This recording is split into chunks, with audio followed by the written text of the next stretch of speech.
Mga igsoon, sa tinunanay or real talk, aron ka panahon, talagsa na lang natin makakot o makita o ma-feel ang tinugod na pakig-relasyon o pakigigong maayo diha sa akong mga igsuunan.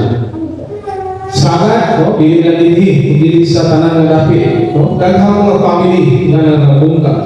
Doon ay mga relasyon na wala na nag-work nato sa kapusan, siguro wala na sinapot. Doon ay mga katawan na hangtod karon wala kong katilaw o tinunanay nga pakigulasyon. O doon ay mga daghang katawan na naghiusa, isip sa kasimbahan, apan wala na angkon ang matuod na panaghiusa. O binasulta kini sa panagpangi, hangtod iabot na himong seryoso ang mga problema. Mulai mga bishops, ibang priso, mga pastors, ibang priso, di makita na ito diha na wala na nahimong makahulugan ang kinabuhi na itong kiatubang karon. O nahibag ako na sa matag-usan na ito, building, o bisan tawhan diha sa katilimban, pili kini gusto, o pili sa kini ang gustong mahitabo sa matag-usan na ito. Ang atong gitunguha sa kanunay, maugayon ang magpuyo ng malinawon uban sa Ginoo. So, unsa man ay ang matuod na gugma? No? Makita ba niyo diha sa Biblia kung matuod na gugma? Sa mga gingon ni Paul diha sa Corinthians. Ang gugma, sano, maluluyon, gugma, hindi mga sinahon, di nagkasikap, nagpuso, gugma, dili masusuhakok. Ang gugma, dili malutanon. Ang gugma, dili malitay sa dautan, dili sa kamaturan sa Ginoo.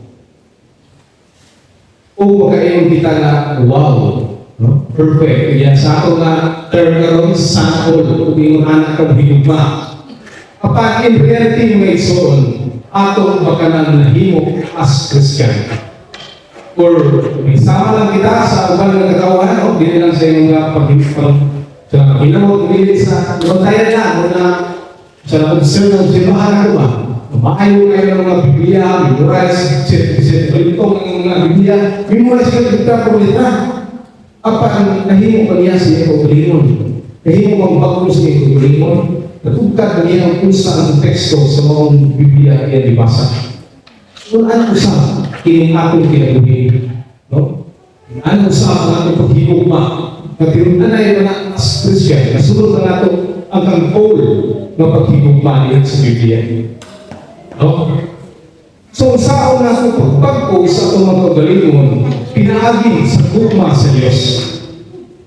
Kinahanglan ang atong susihon o hatagan sa panahon sa pagtanaw, kung saan ba ang hingong-hingong kita, o siyempre, mabuhat na ito sa ang hingong nga gugma ni St. Paul.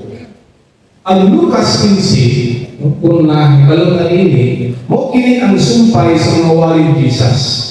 Especially, naghatag siya mga illustrations na itong sa ang Ginoo. O gina-address nila sa mga different audiences. No? At ang mga klase ng mga naminaw niya, dunay manila, dunay mga lista, dunay mga parisiyo, dunay mga tax collectors, ang itawag niya ito mga kasasala. Maghatag siya ng illustration, depende kung unsa ang iyang mga audience. Ang Luke 15, mo usa ka sambingay, may tungod sa anak na nawala, parang pagpumigal sana. Gina-address kini ngadto sa mga negosyante, mag-uuma, o mga konservatibo, o mga konservative ng mga parisiyo na nagasunod sa balao ni Moses.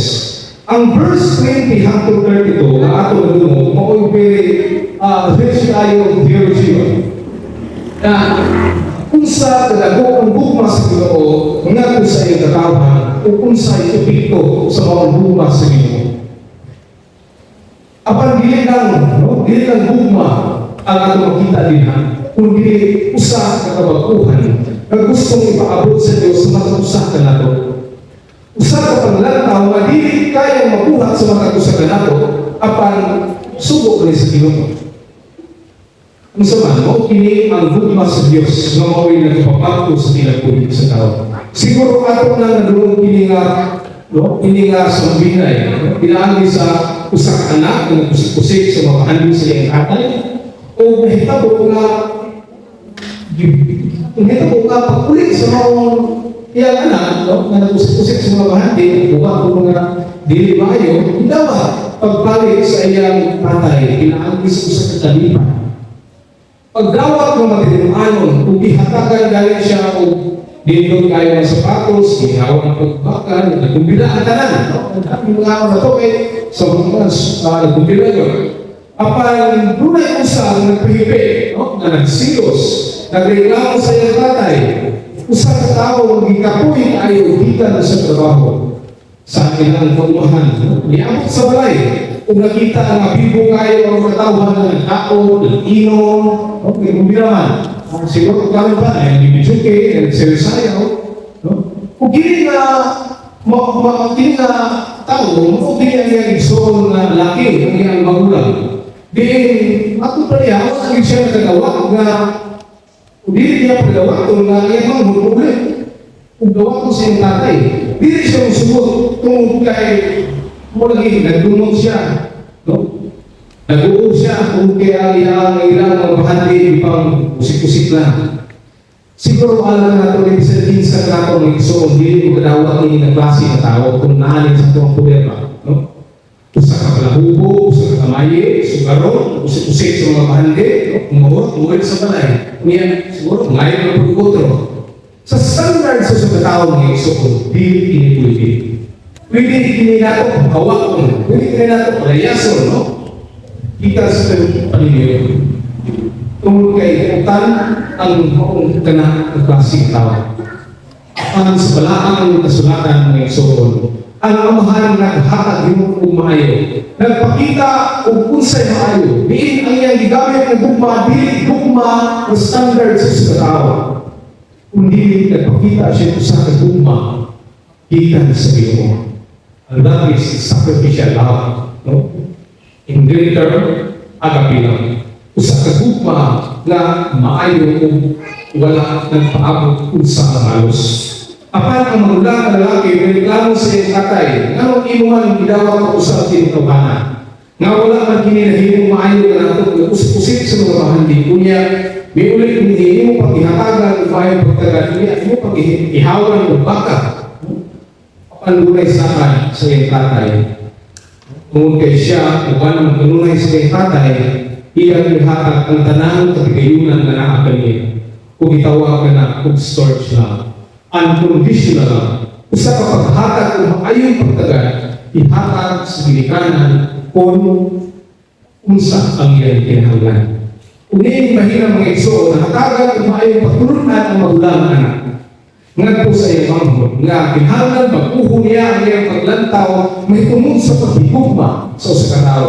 Tungod kaya pinagamahan na walay pinalabi o batas nga ihatag nila kung sa inang kinahanglan. Kung hindi nga parang ng igsoon, may nahimong nagkapa-amaze sa mga parsiyo, sa mga negosyante, sa mga kasasala at mga tax collectors. Dili na dahil through physical actions ang gusto sa Diyos na itong sa paghigugma. Kundi ang matukod o kinasingkasi ng paghigugma o wala maglantaw kung sa ikulangon sa iyong sikitaw o ihatag o pagpakita lang kung unsa ang ngayang buhaton nga sa katawhan na nawala o wala makasunod sa Diyos. Usapin niya kapag-care na itong kanila ang magiyahan sa mga iyong buhatan. Tungkol kaya ang Diyos sa pag-iyo o Diyos ang ipadayag ni Kristo managsama o gusto ipadayag ang matukod ng paghigugma o maangkon ang kabakuhan sa kanan. Mga pagkahinungdong sa kinikanato sa matagusa mga isod, no? O gusto sa Diyos na magbago ang atong paglantaw isip mga miyembro sa Iglesia na dili kita mamili kinsa ang ngayon natong higugmaon. Sa karausap na, no? Kung mamingin ka, mamingin kita kasi ito ang minimum, no? Siguro, dili lang physical na lawas ang atong tanawon sa usa ka atong minimum. Kung dili ang iyang tibuok na pagkatao, lagi na ang iyang espiritu, no? mo bitaw na ka ng kuya-kuya, bihin mo na as model. No? Kaya kuya-kuya, bihin mo na siya as model, para mailhan na ito kung iba rin siya minyuman. No? Mga, kung siya mga single din eh. Pero, no? Kung na yung mga sugta. Sugta na ayaw pagputuwag din mo sugot. Okay. Pero si Father Jano pa, kung papalit sa Cebu, ay napulong pag tinuthanay o kung nakasahin. No? Kaya naman ko ng mga tinuthanay ko siya pa. No? Mga, kung mauyan mo siya, kung niya, kita o di mayo, ayaw siya i-judge na yun. Ayaw siya pulangin na yun. Usapan mo, tulungin. Tulungin sa maayo na maayo siya pagkatao sa tubangan sa tao. Kaya mo na siyang giyaan na wala siya nakuha maayong pagtulunan na isama usap na wala na ako ituman ang sugo sa akong Ginoong Hesus Kristo. So may sugo sa akong Ginoong Hesus Kristo, tanawa sa Matthew 22:35-40, to love or never as yourself. Meaning, tulungan nato ang atong sigataw kung sa iyo na maayon. Kung ka na klase mo ko'y bukma, no? Kana ang klase ng pagbuhat, bugma na atong ipakita sa sigataw.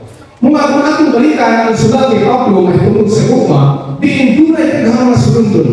Apan ang tinuod nga igsoon, before na ako maangkong ang klase sa bugma ng itulong ni Apostol Pablo, kinahanglan natong i-apply ang pagtulungan ng itulong ni Jesus Christ. Na di kinahanglan ng mamili kita kung kinsa lamang ang atong hatagan o maayong pagkagat o pagtigma.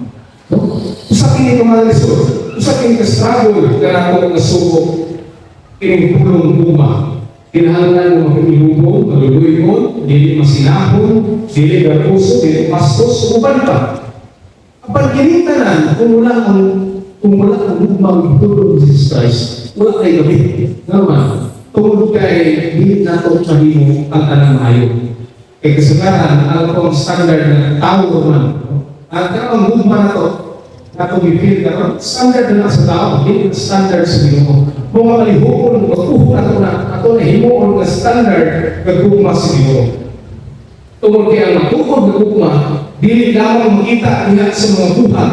No? Bisan pa, pila ng buong iyong gitabangan, pila ka pamilya ng ihatagan maayong magbuta na advice, ulong maayo, kapag sa itong pagaling ng pamilya, wala kita makakakot kumain pagkatala, paghihupa, kung ang tanan ng dihatag dapat kumayo, kawawan ka na ang igsoon. Pasabot na diha sa itong pagaling ng kinahanglan na atong ipatubog ang matubog na lupa.